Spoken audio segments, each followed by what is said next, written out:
Hello, hello, hello, hello. Sergey here, the CEO and founder of BranchTrack. Thank you everyone for showing up to our webinar today.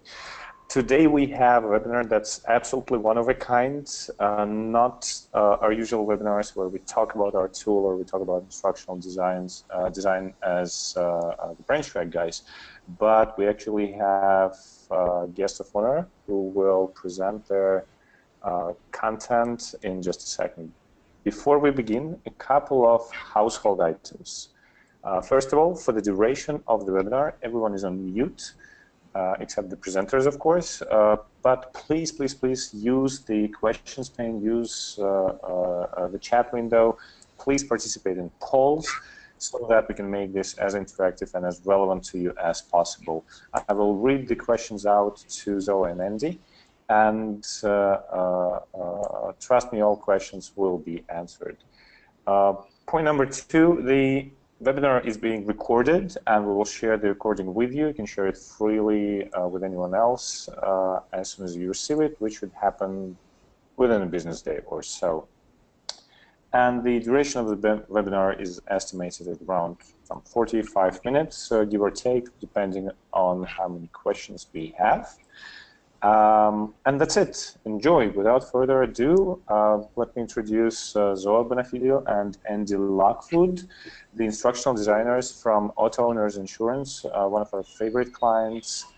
And please, guys, the stage is yours. Great. Thank you, Sergey. So Andy and I, this is Zoa. This is Andy. We kind of wanted to just engage in a conversation. So that conversation is going to be around learning taxonomies and how we have been able to use scenarios using BranchTrack as a building tool for assessment. And I have a background in education, so I'm always looking at learning theories, and we wanted to kind of talk to you about some learning taxonomies, but first we want to try to see how many of you out there are familiar with taxonomies. So we have a little survey, a little poll for you.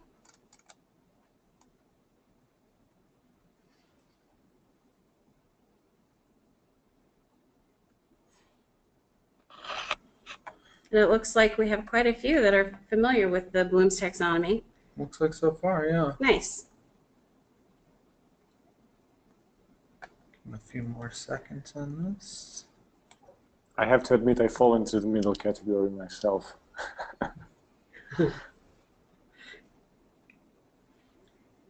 And we've let that go for about 30 seconds, so we'll close that and see how it goes. So about 60% of the people here are familiar, another 27 sort of familiar, and a few of you don't actually know what a taxonomy is, so Zoa is going to have some great information for you. So it's good to see that many of you instructional designers and developers out there are familiar with these learning taxonomies. I think it's rather important to have an understanding while you're building learning for different end users. So there's several different taxonomies out there. Bloom's taxonomy is by far the most famous and widely used. So learning taxonomy essentially takes you, allows you to plan learning for the cognitive intake that your learner is going to engage with. So this operates in a hierarchy. So even though it is a hierarchy, I like to remind people that it still is iterative. So your learners come with knowledge already. But essentially, a learner needs to first know content at a remembering phase, and after you remember something, which is a very basic or low order thinking level, you're going to move into understanding. So once you understand something, you can then begin to apply it, and as we move up, we're moving up in cognition. So once you have the ability to apply the knowledge that you've gained, you're working towards helping them be able to analyze it, which is, you know, they're able to give attributes to it. They're able to examine something. They can actually take knowledge and experiment with it. So you're moving up with the tasks also that they do. Once you have learners who are able to analyze, now they can start to evaluate. So now they're using this information that they remember, understand, apply, and have the ability to analyze to evaluate. Evaluation is starting to get into the levels of metacognition. So when we get meta, it's us knowing about our knowing. So we know our skill levels, we're comfortable with it, we have a confidence in that. Once you get to that point, you can start creating. You can take your knowledge and reform it. You can build it and connect it with other pieces of knowledge to build new knowledge. And one of the things that I always like to remember is part of our task as creators of learning spaces and learning experiences is we always want our learners to be able to do something at the end to some level of mastery, which has to be defined. So Bloom's taxonomy gives us a way to think about that and organize our instructional design based on what our learner comes to the learning with. If they're already experienced, they might already be at the application level, so you're going to work from there. If it's a new material, obviously you need to start them out with some basic rote type learning and memory stuff as you move up the hierarchy. So here's another way to look at Bloom's taxonomy when we think about rigor and how it connects with the cognitive or dimensions of knowledge. So as you're moving up these dimensions and moving across the cognitive process dimension, we also start to see some different verbs that you can use when you're building your assessment tools and the instruction that goes along to help them get to that assessment process. So as builders of learning opportunities, we use this taxonomy to engage our learners, but we have to have assessment at the end of it. So certainly we have traditional assessment. We have, you know, the paper pencil kind of test where you answer questions, or maybe you read something and then you have some multiple choice, or if you're building an e-learning site, you have some kind of drag and drop assessment that you do. And those are all important and those are all really good, but they kind of hang out at the, what we call the lots, the lower order thinking, the remembering, understanding, applying. So as we go up into the HOTS, or the higher order thinking, that's when you're really going to have your learners start to remember things, and you can kind of push them and help their cognition grow. And I really think scenarios are a great way to do that. So one of the things that Andy and I worked on, or are working on, is training for brand new claim reps that are coming into our insurance company claims department. And they come in with very little knowledge, so we're kind of building background knowledge.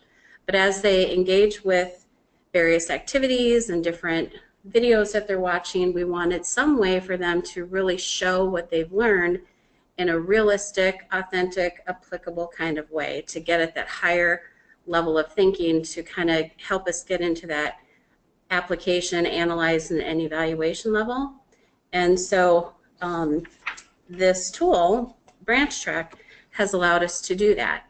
And here's another little picture of how you can think about these learning taxonomies and the verbs that you're able to apply and think about when you think about what you want your learner to actually be able to do, and what you're actually measuring and assessing them doing. So if you take a look at the yellow circles, which are at the remembering and understanding level, when you have just a basic multiple choice written test, you have a question and then you have choose between A, B, C, or D. One or more of these answers would be correct. You're really asking them just to select, locate, identify, match. Maybe a little bit of inference is happening in there. So that's a lower cognitive level, which is fine, but we want to move them into the deeper cognitive levels, which when you're looking at a scenario using BranchTrack, it's much more authentic, and Andy's going to talk about this in a minute. It allows it requires the end user to actually analyze, compare. They have to differentiate which answer should I choose. Choosing this answer takes me down this path. And then it continues. It's the choose your own scenario kind of assessment tool. So they're concluding, they're justifying with themselves, they're having internal conversations, which really engages that level of cognition and learning, which you just can't quite get at with a traditional multiple choice kind of question answer situation. So this really helps us kind of move into that. So let's kind of compare these two things. Okay, and as she was saying, this is an idea of like your typical multiple choice question, your standard assessment. I'm sure we've all gone through this. And as everyone's experienced, questions like this don't really get down to actually assessing knowledge. It's just what you've memorized and what you're able to glean from it by process of elimination based on the question itself. There's no engagement, there's no investment, and there's definitely no actual way for the people conducting these tests to actually assess how the learner is going to take this knowledge, how they've absorbed this knowledge. So really, your test is doing nothing but seeing how well your learners can repeat the information you've just given them. Then we go into a more in-depth scenario, like with BranchTrack, and this is still a multiple choice question. You know, it's one page, one scene in a BranchTrack scenario is a multiple choice question followed by another one throughout the entire scenario. But what they've done is that you allow for more engagement. This is more of a conversation with the material. You know, she's actually asking you the question. You're thinking about how you would respond in this. In our claim rep training, you're working with a claim person who's called you and needs to get their claim handled, and you have to do all the handling. So she asked you these questions, and you have to decide based on your knowledge and based on what you've been given as an associate how to handle this situation. So rather than a multiple choice test, you're actually given scenarios that allow you to participate appropriately but still in a safe space. You can make good choices that are going to give you positive feedback, bad choices that make you face consequences and make you think about your actions and where you actually went wrong without doing damage to your reputation, your company's reputation, and the credibility around it. Sergey also has another example that he's given in a few of his demos where the example was whether or not to take a knife to this party. And it leads to confrontations and arrest, and this is a way you can actually participate in these situations without any danger. There's no harm. At the end of the day, you've still gained the knowledge without actually putting yourself, or like I said before, your company, in any problematic situations. So, and I think too, what it allows you to do is there's a consequence. So you're actually having to analyze and move through a true, authentic thinking process, because your answer just isn't going to make that question be complete. So your answer directly determines what happens next and what questions or how you travel this authentic journey, which you just really can't do with a multiple choice absolutely. kind of question. So on the back end of things, it's a little bit of it's a little confusing if you haven't used one of these already and built your own scenario, but this actually shows you pretty well that not only is there a lot of, you can follow the green, we've got this all coded, green is good, blue is better, yellow is all right, and red you've made a pretty bad error in judgment. But what you should really be focusing on in this image is all of the blue lines, all of the paths, and how you can actually jump around into different situations throughout this entire scenario. You have ways of actually going from good to not so great and then recovering and moving on and doing really well, which is not only with giving you opportunities to learn from your mistakes, but it makes for better learning, and just gives us as instructors a way to measure these things. We can actually see you learning based on your end results in these scenarios. So this actually makes this a very powerful assessment. Absolutely. So, and if we think about formative and summative assessment, formative assessments being those things that you can kind of change the path real quickly. So misconceptions are fewer, and as a learner, you are able to kind of take control of that through engaging with this tool, and all the while you're really kind of having a good time. I mean, we've tried to make it really fun, and you're looking at real people versus just text on paper or text on a screen. So your mind is actually very much engaged with this kind of practice assessment all-in-one journey. Exactly. Which we like to call our spaghetti here, with all of the blue stuff all over the place. So this is something we threw together just to test the scenario, and this is the framework for our claim rep training and what that looks like.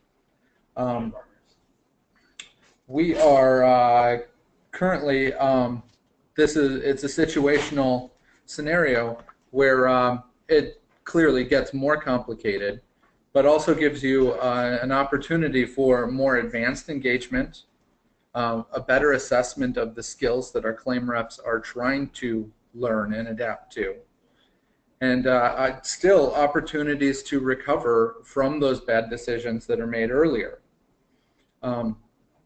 We've actually built this rather than the scoring metrics that are available, to make this simpler for our users to kind of get an idea of how they're doing. We've built it into one of 4 end results, kind of 4 separate endings, where you get a single-digit score, 1 through 4, where 1 is good, 4 is bad, and if you haven't gotten a 1 or a 2, then you need to go back and you need to do it again, and you need to try and think about the judgments you've made and how you can improve on those. So while it's not such a deep dive into the assessment, it's still a measure of aptitude based on the actual content, and a way to measure that cognitive growth that Zoa was speaking about.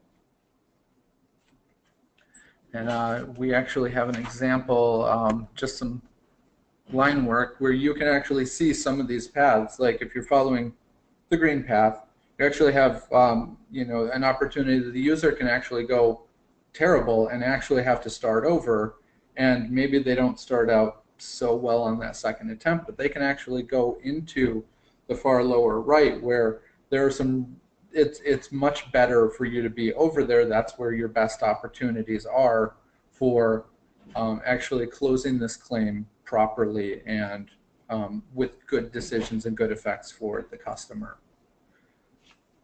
So as you can see, traveling this journey is definitely going to require you to do some evaluating and analyzing of the choices, especially as a learner starts to get into it. They quickly learn the responses from the customer, the insured that they're dealing with, how happy they are. Or we also have a situation where if they've made a less fortunate decision, that the manager actually pops on the screen and says, hey, maybe you need to go back and reread or check this part of the insurance policy out before you actually engage. So while the learner is working on this assessment via the scenario, they have to actually go back and access different documents that an actual claim rep would need to access. The policy, the deck page, which if you're not in insurance, if you don't know what those things are, it doesn't really matter. It's just PDFs and things that they would have to actually access, which makes this a very authentic learning opportunity that they're engaged with, and they're definitely moving beyond just, oh, a deck page stands for A, B, C, or D, check. Oh, a policy is A, B, C, D, check.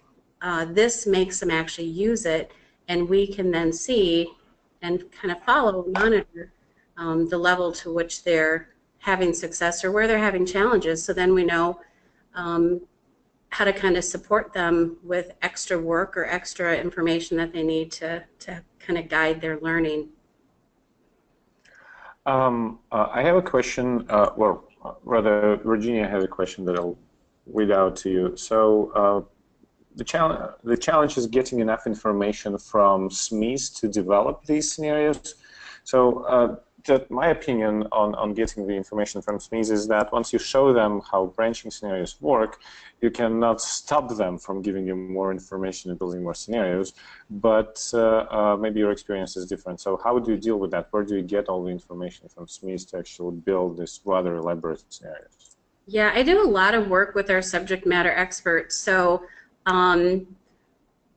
we gather a lot of information about the content ahead of time and then sift through it, and we have different conversations with them.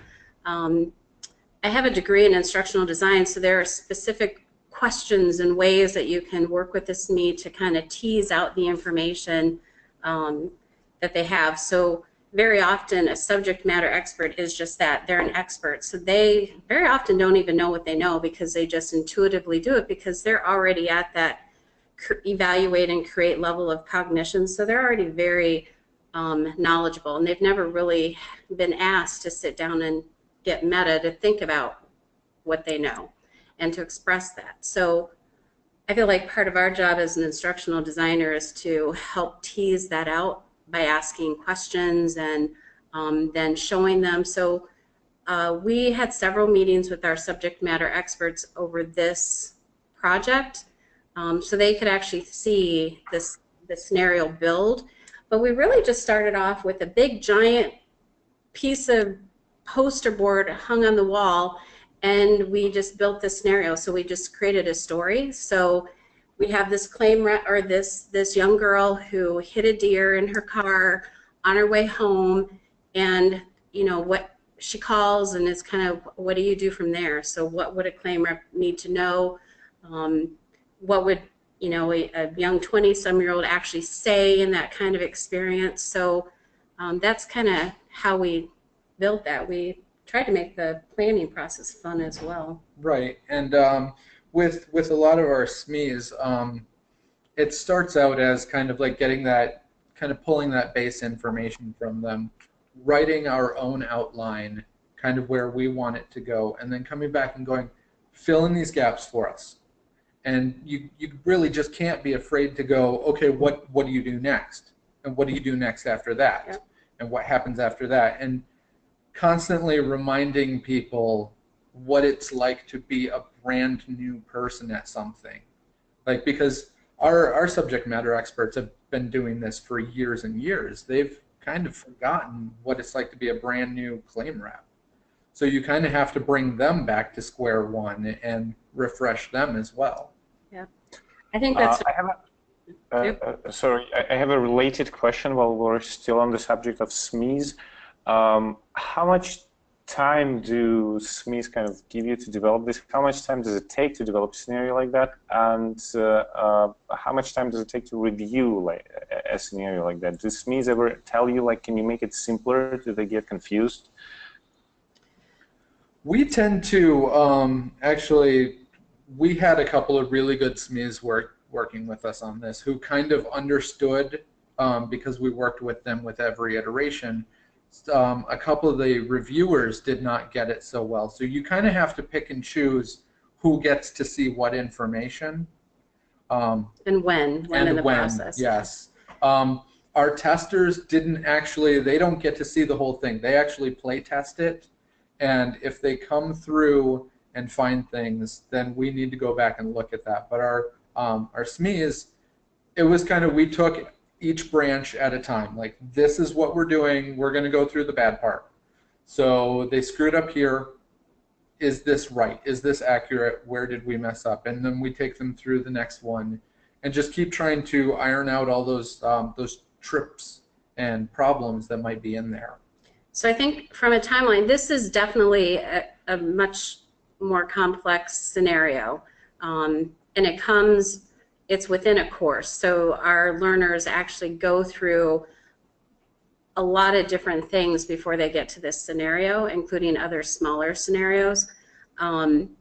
So this one, I'd say on a whole, because we've, of course, who has the luxury to work on one thing 40 hours a week, right? So throughout the week, we may have met a couple times for a couple hours, and it probably in total took 3 months. I would say, yeah. Yep. Probably about And that. then we beta tested it with 10 or 11 different individuals and got some feedback, and then went back in and changed it. Most of the changes just had to do with legal terms and making sure that the dialogue was right, because within this we actually have somebody in different spots. You have actual audio happening as well. Mm-hmm. So yeah, I'd say about 3 months in total, couple hours a week. Mm-hmm. Andy, you developed it. You did a lot of the keeping it very organized. Right, a lot of the finding the graphics and keeping all this in line. Going back to that basic one, the basic scenario, I would say if you have a SME who honestly knows their work, and you've got a situation like this where it's maybe 40 scenes altogether, you could probably, if the two or however many of you are working on it, you could probably get the entire thing done in a matter of days. Yeah. Like, I wouldn't say that it's that difficult to get from the groundwork to a finished product when you're working something that's not nearly as crazy as we've gone and done. Well, and the nice thing now too that we have this developed, because we're going to complicate the scenario, you know, with an injury, or maybe it's a deer actually wasn't hit and it's a fraud case. But we have the backbones to do it now. So once it's built, you can kind of now have a template in which to use. So definitely appreciate BranchTrack as a tool to make it very developer friendly, definitely user friendly. Every single one of our beta testers loved it as far as a way to engage with the actual content. So much better than what we've been doing. So. So Sergey, if there's, are there any other questions out there? Yes, there are, but I know that I think this is one of the last slides, so maybe it'll be best if you can go ahead and finish the content, yes, and then we'll take the questions at the end. Okay. So yeah, just getting back to like a comparison piece, it comes back to as a learner and a designer, either or, which one is preferential? You know, both aesthetically and based on how you can get your learner to pay attention and actually learn without realizing that they're learning.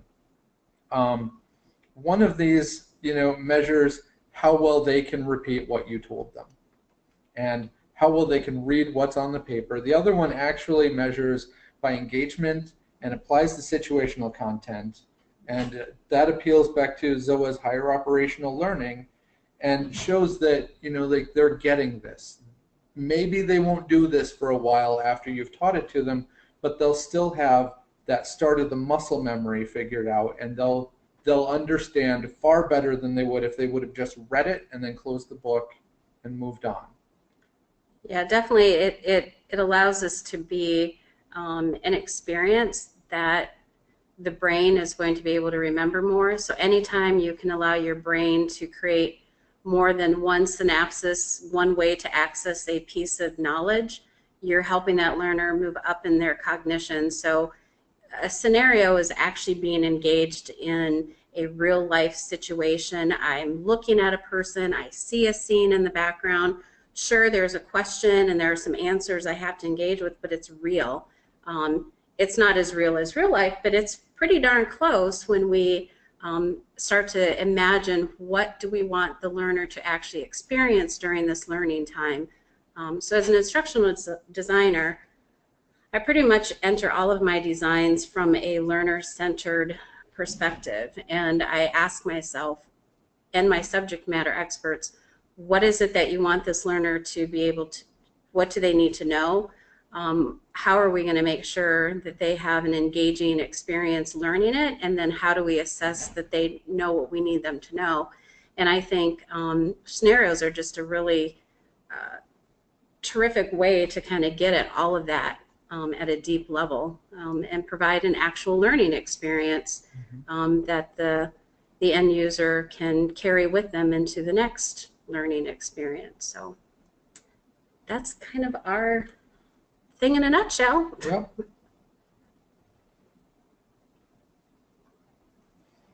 So we can. Excellent. Thank you so much. That was exciting. Now we have questions piling up. I don't know if we'll have time for everything, but let's try. Okay, so we talked about how many hours it takes to develop this and how to work with that. There was a quick question about if you could go back to the slide with the big schematic about the, yes, this one. So there's a loop in the top left. So the question was, how do learners not get stuck in an infinite loop if learners truly believe that the choice is correct? Well, my opinion is that, well, I probably would think higher of the learners to not get stuck in an infinite loop, but I consider this as a problem. I would have to lean towards you. I mean, we do have, you have to kind of curtail it with what kind of information are you giving them when they hit this roadblock? Are you telling them, you know, this is kind of wrong? I believe in the scenario, you actually have to hit a button that says, I made a mistake, let me try that again. So every time you're hitting that button, you are reinforcing with yourself, you did this wrong and you need to start over. So hopefully they're getting that, you know, whether they think they're right or not, we are telling them they are not correct in that path. Well, and that's one of the things that we thought through in planning this. We had part of those meetings, a large part of those meetings was us really thinking about, so what happens if, and then making sure that we had some kind of safety valve in place for the learner to be able to get back on track or to receive information to let them know, hey, you need to go back and read this in the module, perhaps you missed an important lesson that's going to help you get through this. So always, and I can't stress this enough, when you're planning something, learning, is to step into the shoes of a learner. And for the most part, I know Andy and I were working with adult learners, and adult learners are pretty self-sufficient, and if they can't find something, they're pretty good at going out and trying to figure it out. So I do put a lot of faith in my learners, but then I also put a lot of knowledge in the fact that I've supported whatever kind of, I've anticipated for what problems they might run into, and then just provide extra learning for that to get them out of trouble. Thank you. Kind of a case study question. So after this was completed, what were the main complaints that the stakeholders had, if any? Did some people think it was too complicated? So how did learners react? And if you can share this information, how many learners have you trained with this as well? We're actually still in the testing process. Like the scenario is done, but the course itself that this is housed in is not finished yet. So we've only kind of been beta testing. We have one group. I think we've been through, with our alpha test and our beta test, maybe 20 people so far. And I would say most of the complaints have been things that we have ironed out as we've gone through. Like, people have really responded very well to it. And I think the chief complaint is the fact that after all this work that we've done on it, it's only taken them a few minutes to actually get through compared to the hours that we put into designing it. Yeah, but in all fairness, the people that have gone through it they're already trained claim reps, so I would hope that they can go through it pretty quickly. So of those 20, I'd say we've had maybe less than 5% that had negative feedback, and the negative feedback wasn't really negative, it was just, like I said earlier, maybe the way the dialogue was happening, they didn't feel it was something that a claim rep should say, or our document numbers weren't lining up, so they were more like mechanical grammar type of errors that we had to go back in and fix. But the overall end user experience with it as a learning application was received with high regard. We have exceeded expectations of what you can do in an online environment. and presenting an actual kind of authentic way that a claim rep would engage with somebody who just crashed their car into a deer, you know, so. All right, so there's a question that is probably more meant for us, the BranchTrack people. So is there a means of setting how many times someone can make the same choice? And the answer is no, if someone wants to make the same choice over and over again and get stuck in a loop or something, or just see what would happen if they say same thing, you know, 5 times to a customer, nothing would happen. Potentially you could kind of program that in, but it's not like a standard feature at BranchTrack. So if the learners can roam rather freely around these scenarios, and there's not much restrictions for them, except that they can't go back. They only follow kind of down unless you've created the way for them to go up in the scenario. All right, so could you show a walkthrough of the actual user experience taking the training?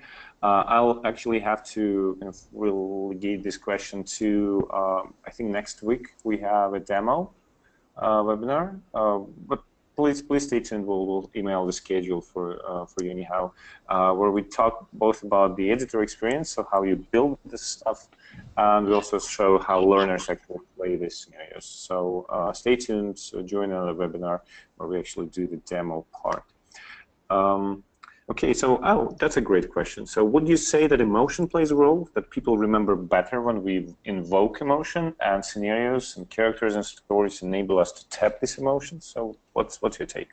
Absolutely. Yeah, I think there's quite a bit of brain research and, you know, like educational psychology research to prove that learning by and large is a social activity. So if you can engage that level,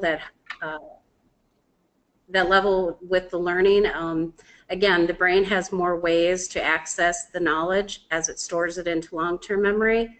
And it can do that quicker when there are emotions, different senses, emotion, taste, smell, all of those.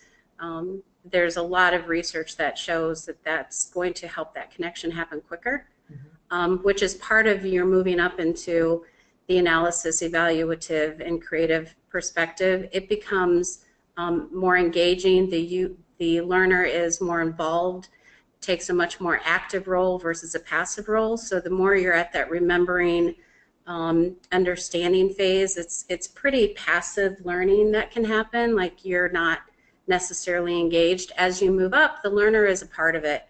So I think that that's an excellent question, and as an educator, that is, for me, philosophically, one of the most important things that I try to do is to help make connections with the learning. I agree. Excellent, thank you. There's a good question that I'm interested in answer to. So do reviewers have to go through every path, and how do you ensure that they actually review the whole content? So it doesn't happen that, you know, learners find a way through a scenario that hasn't been reviewed by any SME. Well, we actually use the BranchTrack has a feature where you can actually see the actual printed out script, more or less. So we honestly printed that whole thing out, and I think 5 or 6 of us each went through line by line and made sure there were no typos, all the language made sense, everything was correct, so that as you're going through this, we could actually go, okay, we're going to go look at scene 100 and take it from there. People could actually refer to this script and see where we were going and following the path and seeing what's next. So somebody actually engaging this, if they're, you know, they've learned everything really well, they could actually just finish it and get a high score at the end and not have to go back and try the other paths. We are working on building, because we also use our LMS. We use CourseMill and Lectora, which are both from Trivantis. So we're making it so that after so many tries, if the individual is still struggling, their manager will be alerted, and then they'll have extra support tasks for them to do, and then try it again.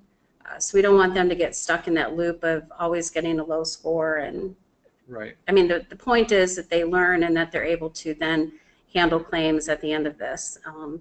So we don't want to build misconceptions either. So you don't want somebody traveling down a bad path more than once, preferably, without getting back into the right way of doing things. Does that answer your question, Sergey? Well, it's not my question exactly, so I hope it does.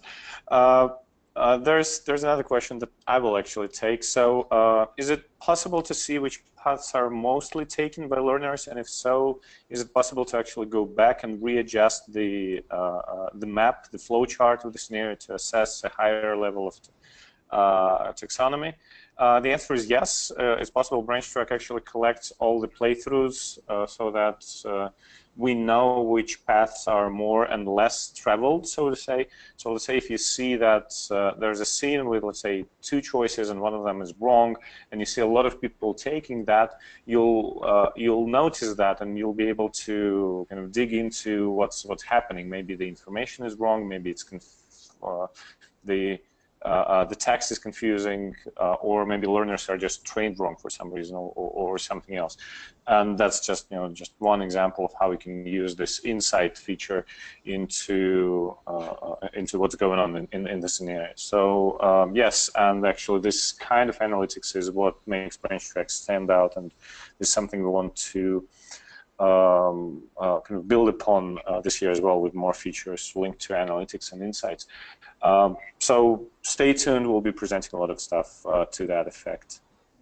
Yeah, I know. I'm personally really excited for that. I'm a data analysis person when it comes to learning, and being able to go back and discern if, why the learner is struggling and what in the actual training isn't up to par, like that's critical, and being able to access that data pretty quickly and visually able to kind of see those things. I am excited to see what you guys do with that.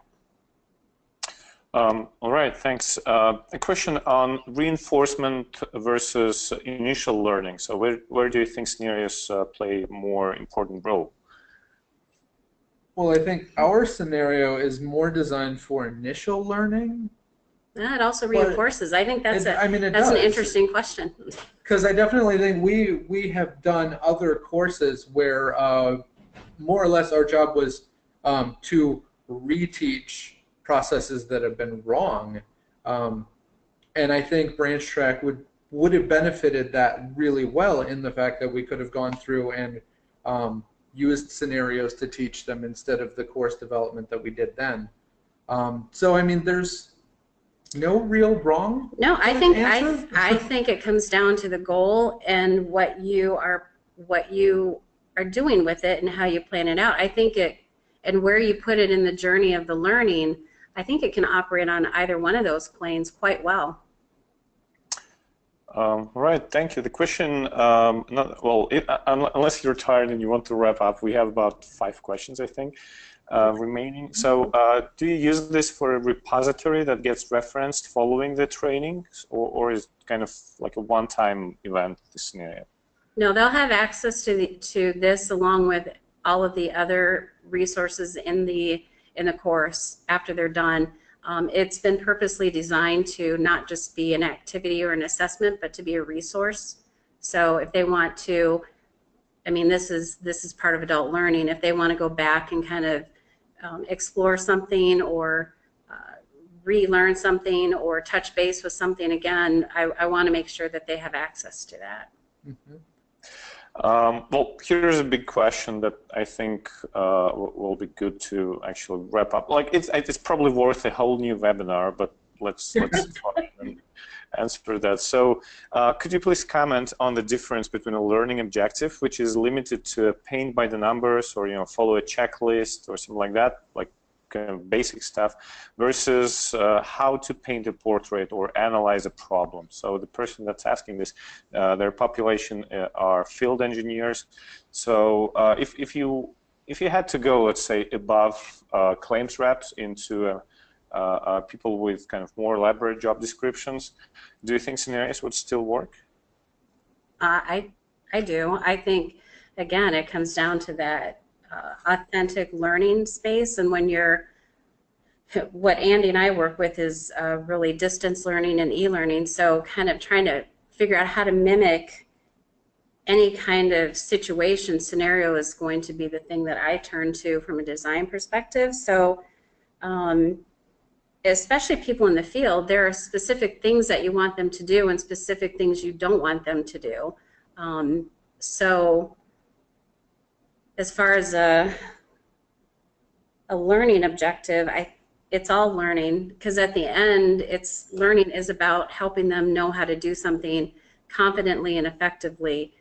That's what training and learning is. I kind of interchange those terms because I do see training as a very specific type of learning, as well as professional development is very different.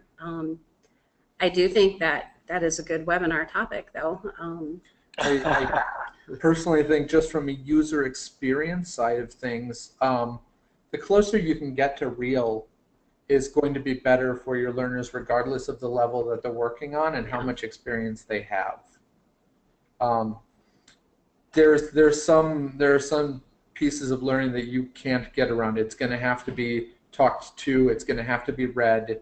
It's going to have to be done tick by tick. But if you can get away from that at any point and actually do something as close to hands-on or conversationally or role-playing as you can, like BranchTrack is a perfect example of doing role-playing without requiring multiple people. You can do that on your own. You're going to get a much more authentic experience from it than just reading about it.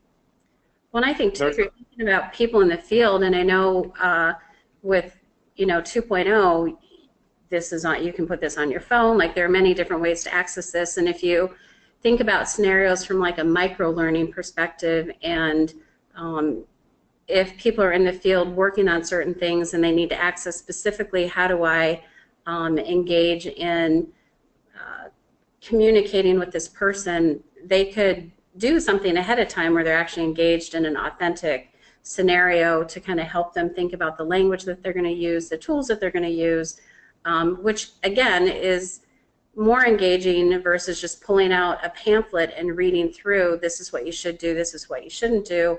I can, again, be very passive in how I read or skim over just text on paper versus when I'm actually clicking and touching and making decisions, and it's taking me to different ways. So again, it depends on how engaged you need that learner to be and if passive is okay. I mean, there are times when just a piece of paper and some information on it is appropriate. But if you're actually trying to get at that higher level learning, paper is going to end at some point, and you have to do something.